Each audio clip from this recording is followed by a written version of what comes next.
Why did Alexander the Great spare Jerusalem, particularly when they were in covenant against his enemy, Darius, the king of Persia? That's a question we're going to explore in this video.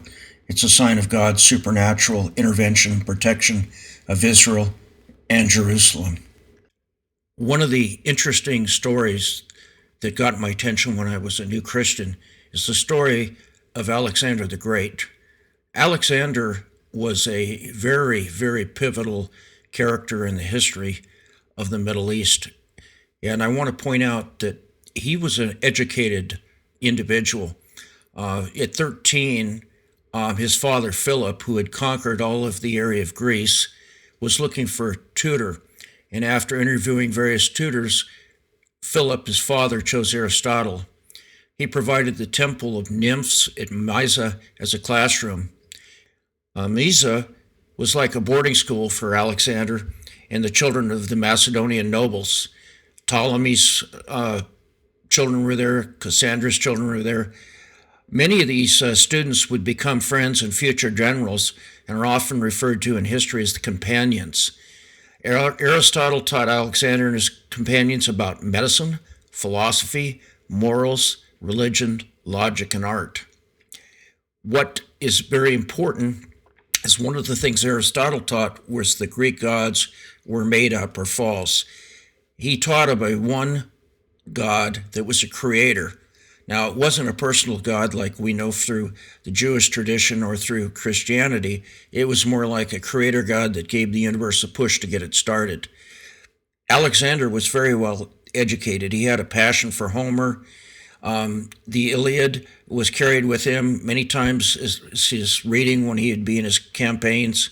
But anyway, this young man at 20 years old became the leader of Macedonia and thus Greece because his father was assassinated. This is starting into a very interesting chapter. As a young general, he started to conquer the known world. In his battles, he worked his way down through the coast of Lebanon and then down into Israel. One of his bitter campaigns was one of his interesting battles is he came against Tyre, which was considered to be a fortified city that was unconquerable. Through his knowledge of modern warfare techniques such as siege ramps and naval attacks, Alexander, after a year-long siege, was able to go and completely destroy Tyre. That's along the coast of Lebanon. From there, he proceeded down and quickly conquered the Gaza area. This is where it gets interesting. Only 30 miles away from where Gaza was Jerusalem. And there's an interesting story in the Bible where Alexander the Great now turns his attention to that area. I want to mention that there's only a couple accounts of this campaign. Some are in the rabbinic writings where they talk about Jerusalem.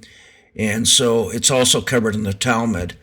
But the primary historian that covers Alexander the Great in this particular interaction with the Jews in Jerusalem is Flavius Josephus. Flavius Josephus lived from 37 to 100 AD, and he was the most important writer about the whole biblical era. Although he was Jewish, he was employed by the Romans to write the Jewish history, in which he did with two important volumes, the Jewish War and the Antiquities of the Jews. In an earlier video, I said that sometimes he was prone to embellishment. As I really dug into this and a lot more, actually he was a very reliable historian. And since he was writing mostly about contemporary events, people were still alive that could have corrected, particularly those within Judaism, could have corrected him about what he had written. And so he's now, with a lot more research, has a lot more credibility than I had mentioned. It was some of the liberal scholars that were really criticizing Flavius Josephus because he writes about a couple miracles that occurred, and they have no place for that. Let me go into this time period.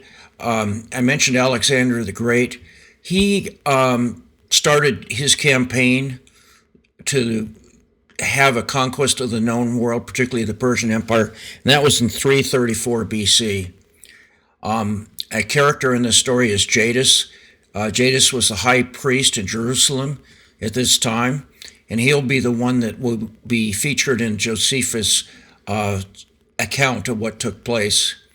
Back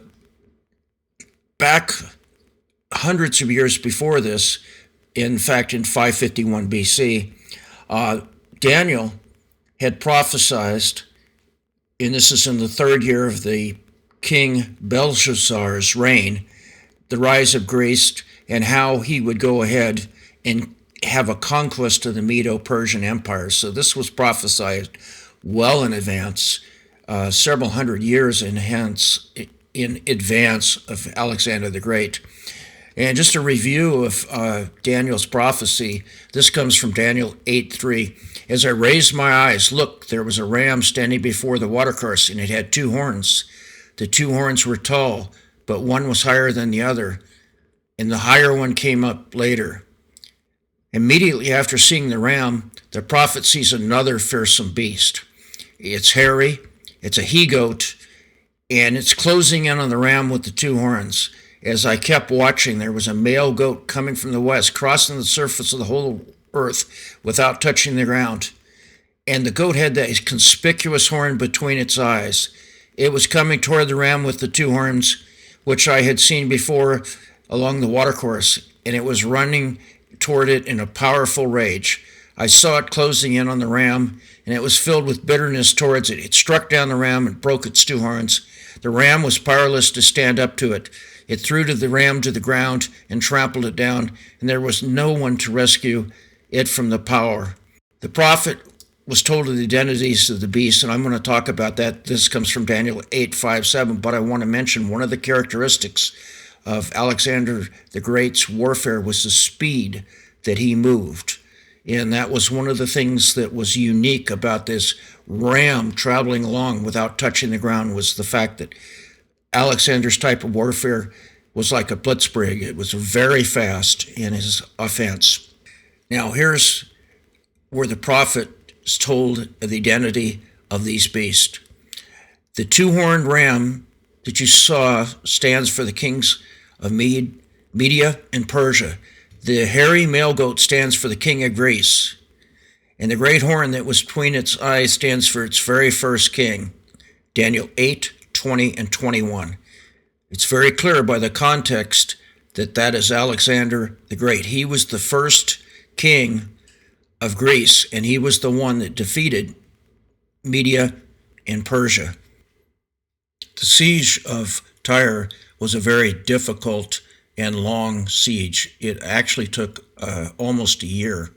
And after that siege, Alexander turned his attention to a very significant coastal city of Gaza. And again, that's the border to go down to Egypt along the coast. This was a normally very heavily traveled trade route. Gaza was rapidly defeated. Now, just 30 miles away was Jerusalem, and it's very important because Jerusalem had still sworn to uphold its treaty of allegiance and tribute to Darius. And the city of Jerusalem and the high priest refused to break their treaty. Darius had made them promise for as long as he was alive that the Jews would not bear arms against him and that they would be faithful with their tribute and recognize his influence. This made Alexander very angry. Correspondence actually took place during that time of Tyre. So as soon as Gaza was destroyed, then Alexander turned east. From Josephus' account, when Jadis the high priest heard that Alexander was coming, he was terrified and ordered his people to join him in sacrifice to God. And so they reached out to God in prayer. That night, appearing to Jadis in a dream, God told him to take courage and to decorate the city with wreaths. The people were to clothe themselves in white, and the priests were to wear the robes of their orders. They were to march out the gates to meet the Macedonians, and they would not be harmed. Jadis awoke rejoicing, and he announced his dream to all. When he learned that Alexander was not far from the city, he went out in the procession with the priests and the people.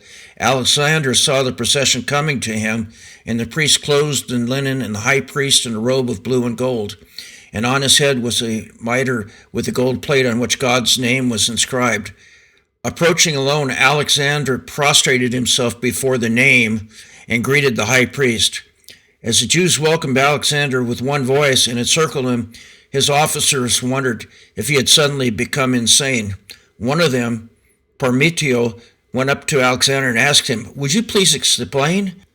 He answered, "When I was in Macedonia, considering how I could become master of Asia, I saw this very person in my sleep, dressed as he is now. He urged me not to delay, but to cross over confidently and take dominion over the Persians. This person appeared to me in many of our campaigns." Josephus goes on to say that Alexander goes into the temple and made sacrifices to God under the direction of the high priest. The book of Daniel was shown to him, and the scrolls revealed that he was the one that was going to conquer the Persian Empire. And so he, revealed in the book of Daniel, was shown as the designated one by God, and that was pointed out by the high priest.